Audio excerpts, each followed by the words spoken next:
Hola, soy Conchi Lorenzo, abogada del despacho Logarte.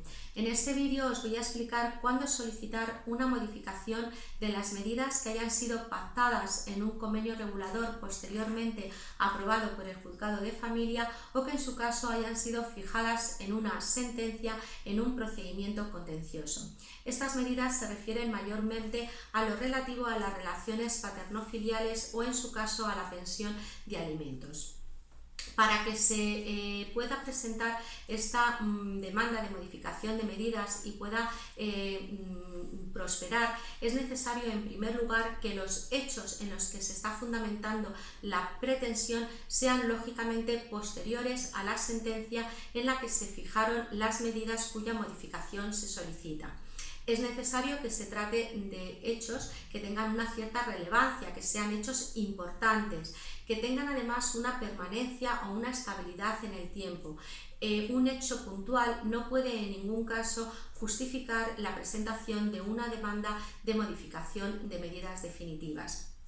Además, esos hechos se tienen que haber producido por causas ajenas a la voluntad del solicitante de esa modificación de medidas. Y por supuesto, es necesario acreditar en todos los casos el que realmente se ha producido esa modificación.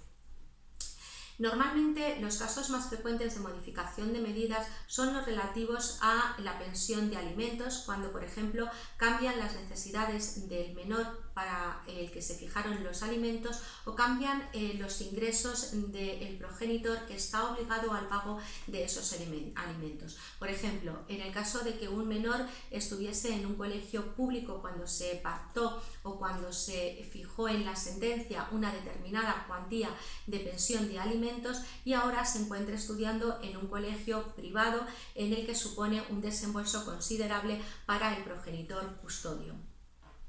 O bien en el caso en el que el obligado al pago de esos alimentos tuviese una cierta posición económica en el momento en el que se fijaron los alimentos, bien en el convenio regulador o bien en la sentencia, y actualmente haya desmejorado su situación económica o incluso se encuentre en una situación de desempleo.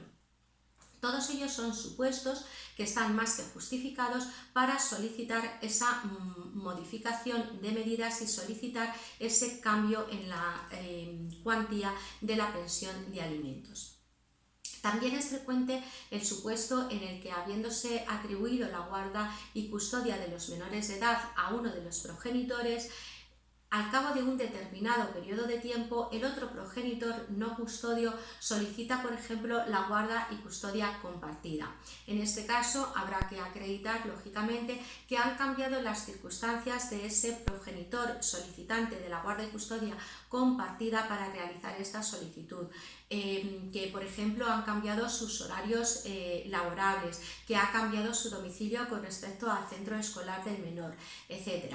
Se pueden realizar también solicitudes con respecto al régimen de visitas.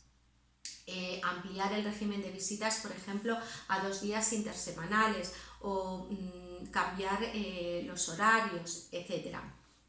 En todos estos casos será conveniente el acuerdo entre las dos partes. Si existe acuerdo, se presentará un convenio regulador que será aprobado en el juzgado. Ese convenio regulador deberá contener única y exclusivamente aquellas medidas cuya modificación se solicita, puesto que en todo lo demás seguirá vigente el convenio o la sentencia que en su momento se dictó conforme a esas medidas definitivas que van a regir.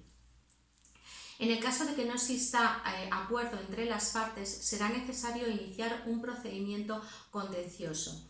El juzgado que entiende de este procedimiento va a ser el mismo juzgado que el que fijó las medidas cuya modificación se solicita. Por lo tanto, recordar, solicitar una modificación de medidas única y exclusivamente en aquellos casos en los que se ha producido una modificación sustancial de las circunstancias que determinaron su fijación. Muchas gracias y nos vemos en otro vídeo.